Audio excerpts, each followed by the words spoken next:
Estem davant del que fou el retaule major de l'església parroquial de Sant Pere, una obra datada del 1411, obra de l'artista Lluís Borrassà, un dels màxims exponents del gòtic català.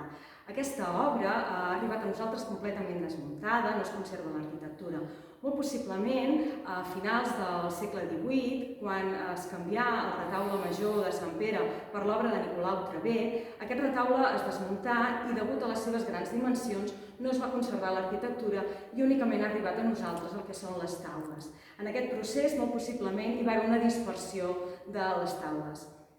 Concretament, el retaule s'estructura de la següent manera. A la part central trobem la figura del Salvador, a la part alta, i a sota el Calvari de Crist. A banda i banda del Salvador trobem el tetramorf, els 4 evangelistes. D'aquests 4 evangelistes ens en manca un, manca Sant Joan, que molt possiblement en aquest procés, en aquesta dispersió, es va perdre. A banda i banda del retaule trobem escenes de la vida de Sant Pere.